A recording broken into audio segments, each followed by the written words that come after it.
पिता, पुत्र और पवित्र आत्मा के नाम पर आमीन। ख्रिस्त में प्यारे भाई और बहनों, सबको जय यीशु।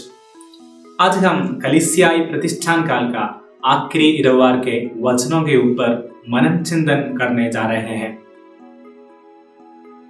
जैसे हम जानते हैं, आज माता कलीसिया ख्रिस्त राजा का त्योहार मनाती है। पूरा वार्षिक की पूजन विधि आज की ओर इशारा कर रही थी और यही घोषित कर रही थी कि यीशु ख्रिस्त ही हमारा राजा है। गौशाला में जन्म लेके कलवारी में क्रूस पर चढ़ने तक हम जानते हैं हमारे राजा का जिंदगी कैसे थे, यीशु मसीह की जिंदगी कैसे थे।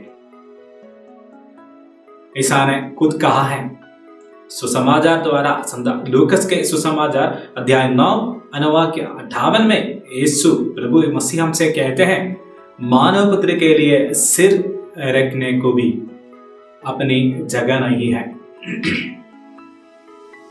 ऐसे था यीशु मसीह की जिंदगी और यही था यीशु मसीह की जिंदगी। ऐसे जीने वाले मानव पुत्र को राजा बनाने के लिए बहुत लोग कोशिश किया था, लेकिन यीशु ये सब समझकर इन लोगों से यीशु मसीह थोड़ा दूर रहा, इन लोगों से यीशु थोड़ा हटकर रहा। शायद चरित्र में एक ही ऐसा राजा होगा जो दूसरे राजा के बारे में इतना खूबसूरत भाषण दिया हो। 1925 में पियूस 11 पापा ख्रिस्त राजा का त्योहार आधिकारिक तौर पर घोषित करने से सदियों पहले ख्रिस्त राजा का जय जयकार करके, ख्रिस्त राजा का जय जयकार बोल के ख्रिस्त का राज्य के बारे में इतना सुंदर शब्दों से घोषणा किए गए एक राजा है। इसे बेहतर और कोई राजा आज तक ख्रिस्त के बारे में नहीं कहा। वह है नेपोलियन। हम जानते हैं 1815 के विश्व के इतिहास के पन्ने में लिखे गए वाटरलू का युद्ध।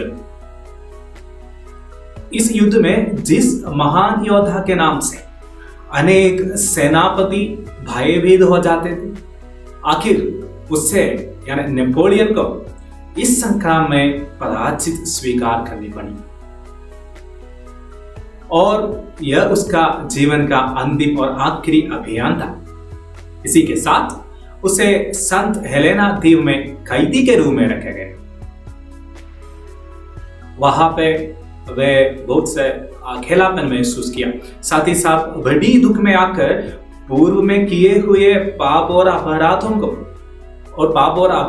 पर पश्चाताप किया और ख्रिस्त प्रभु यीशु मसीह के बारे में ऐसे कहा, ख्रिस्त न केवल एक साधारण मनुष्य था, न वो दूसरे राजा और दूसरे धर्म नेता जैसे थे, क्योंकि मैं कैसर और अलेक्जेंडर आदि राजागण अपने भुजबल से अनेक सम्राटों और अपने मुट्ठी में कर लिया था, लेकिन वह सब एक के बाद एक गिर पड़ा। लेकिन गलीलिया के नासरत के यीशु मसीह करोड़ों व्यक्ति के हृदय में एक नया सम्राट उठ खड़ा कर दिया। वह था प्रेम का सम्राट और प्रेम का सम्राट था वो। सच में यह सम्राट आज भी सिर उठाकर गम के साथ खड़ी है। वह है पवित्र कैथोलिक कलीसिया। हम जानते हैं कई राजागण, कई जनता और कई सम्राट गुजर गए हैं, लेकिन ख्रिस्त कलीसिया का राजा और नेता होने के नाते कलीसिया आज भी सिर उठा के खड़ी है।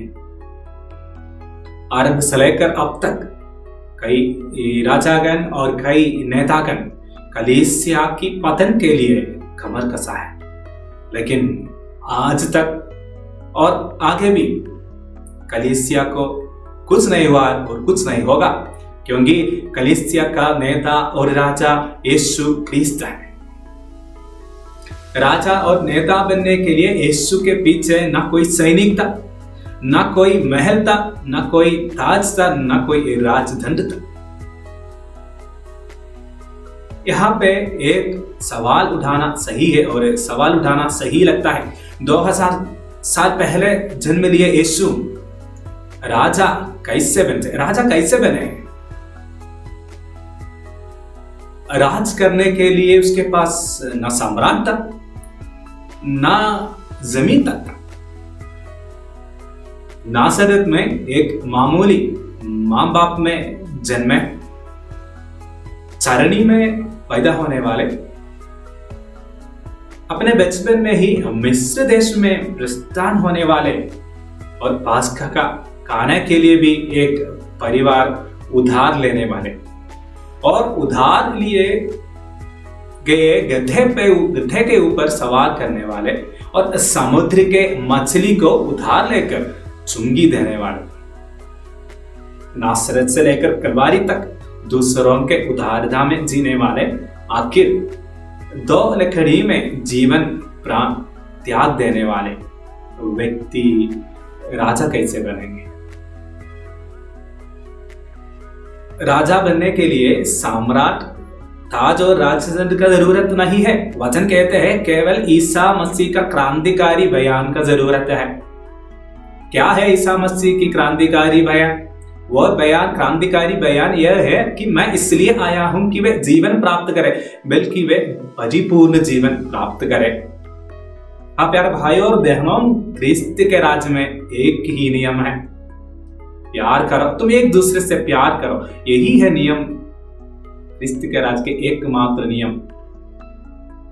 हम जानते हैं क्रिस्त का प्रेम भरा दृष्टिकोण दूसरे लोगों से उसे अलग रखा है।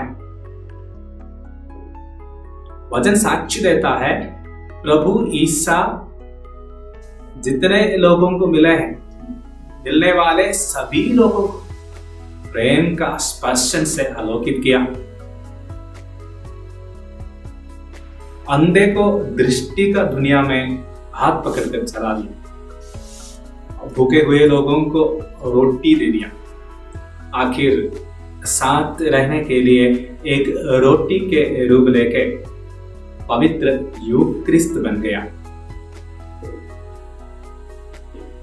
असली राजा यही है, प्रभु क्रिस्त ही असली राजा है। दूसरों को बचाने के लिए अपने आप को कुर्बान कर दिया। प्यारा भाई और बहनों, इसी कुर्बानी में हम सब भागी होना है। इस राजा के लिए सैनिक बन जाना हमारा कर्तव्य है। इसी कर्तव्य और उत्तरदायित्व को सही ढंग से निभाने के लिए प्रभु की सम्राट की रखवाला करने वाले सच्चे सैनिक बनने के लिए आज हम विशेष रूप से प्रार्थना करें। आमीन।